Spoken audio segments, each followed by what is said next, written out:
Author Stan Lee and illustrator Jack Kirby created the Marvel Comics character The Incredible Hulk in May 1962. The towering muscle-bound anti-hero debuted in the bi-monthly serial comic The Incredible Hulk. The Hulk, as one of Marvel's most well-known characters, has proven to be a successful property across several media, from the 1960s to the 1980s. He appeared in several animated television series. But perhaps the definitive on-screen portrayal of the character was the live-action drama The Incredible Hulk 1977 unto 1982. On that show, the Hulk was played by bodybuilder Lou Ferrigno, and actor Bill Bixby played Banner. Because there was no CGI back then, the first Hulk we saw was a naked Ferrigno painted entirely green. In 1988, the muscle-bound monster returned to TV screens in a TV movie with Thor. You might be surprised to learn that Lou Ferrigno gets a new hairstyle in this movie and its sequels, because his hearing problems worsened, so he had to get a new wig to hide his new hearing. This TV movie was meant to be a pilot for a Thor TV show, but that idea stayed on track. The Trial of the Incredible Hulk 1989. After the last movie's success, he returned to TV screens the next year in another made-for-TV movie. This time, he worked with Daredevil to beat the notorious Wilson Fisk. This was the first time Stan Lee made a cameo in a Marvel film. Like the previous film, this film was conceived as a backdoor pilot for a potential Daredevil series. But just like the previous film, that Daredevil series never happened. This film marked the conclusion of the tremendous Hulk revival TV movie trilogy, which lasted over a decade. Iron Man was originally planned to appear in the film, but the idea was scrapped, while Bill Bixby's illness was cited as a reason for the postponement and eventual cancellation of a sequel film. This was not the case. The decision was made before Bixby's illness based on declining ratings of the film series. Following the rating failure of this movie, NBC chose not to continue the series, which marked the end of the Hulk in the 20th century. Hulk is a movie based on a Marvel Comics character comic book. Ang Lee directed it. It is a big screen version of a character from a comic book first published in 1962. The character was also made into a TV show in 1978.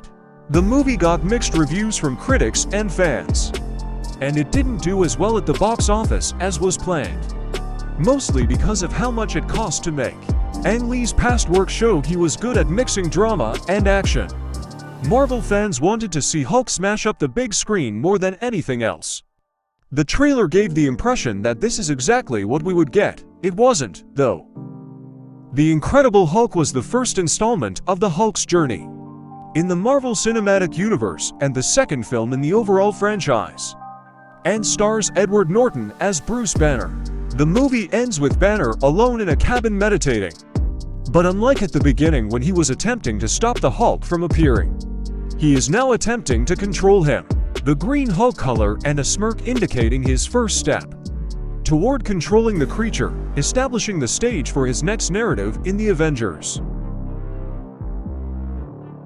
Despite a new face, with a great Mark Ruffalo stepping into the part of Bruce Banner, this Hulk story picks up where the Incredible Hulk left off in the last movie. Banner avoids trouble by keeping a low profile in this movie. Bruce Banner is still on the run, but is helping people as a doctor. He is doing well as Banner. And when S.H.I.E.L.D. first asks him to join, he thinks they want him to be the Hulk. Even though he has some control over the Hulk, he still determines if he is a hero. Tony Stark is the one who can make Banner believe in himself. Banner asks Stark, "So you're saying that the Hulk saved me?" That's a nice thought, but for what, in the Avengers? This is so that the Hulk can be a hero and help save the world. He is their most powerful tool, and Tony uses him to fight Loki's army. Banner's journey to control the Hulk in the first movie is finished when he shows up at the Battle of New York and says, "I'm always angry," and changes. Even though this Hulk is dangerous, it is not a dumb monster. The movie shows that Bruce Banner and the Hulk are now fully integrated members of the Avengers. The Hulk is often used as a big gun for important tasks called Code Green, worked as a scientist for Tony Stark, and made friends with his co-workers. After years of homelessness, he finally found a place to live. This makes it even worse that the Scarlet Witch made him turn into the Hulk, because now everyone is afraid of the Hulk again. Banner thought he was a hero, but he is reminded of how easy it is to turn him into a danger. The movie ends with him on the run again, but this time as the Hulk. Banner has gone so far into himself that the Hulk is finally in charge for the first time. The Hulk would be seen again 2 years later in 2017's Thor: Ragnarok, when it is revealed that the Hulk's Quinjet crashed in space and landed on the planet Sakaar, where he has been living as the Grandmaster's champion fighter. In contrast to Earth, Sakaar's populace adore the Hulk for the carnage he delivers. Banner has been out for 2 years, which has given the Hulk time to grow up and become his person. The movie is based on the Planet Hulk plot and Peter David's run on the character in the comics. When the Hulk could talk, this is the first time that Hulk has been able to have full talks.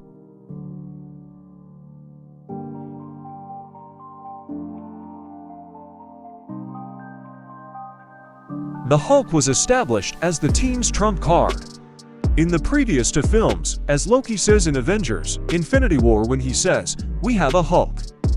So when Thanos easily defeats the Hulk, who was the strongest Avenger in the previous 2 films, it establishes just how powerful a threat the Mad Titan is, and how the team will need everything they have to defeat him.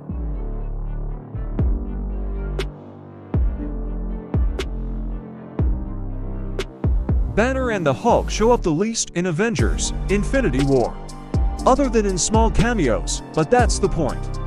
Now is the worst time for the 2 sides to come into battle with each other. At this point, both Banner and the Hulk are in crisis. In Avengers Endgame, there is a 5-year jump in time, showing that Banner and the Hulk have become one person.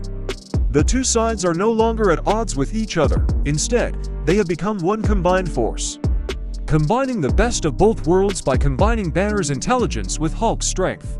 In the comics, this is the Professor Hulk character, but in the MCU, fans often call him Smart Hulk.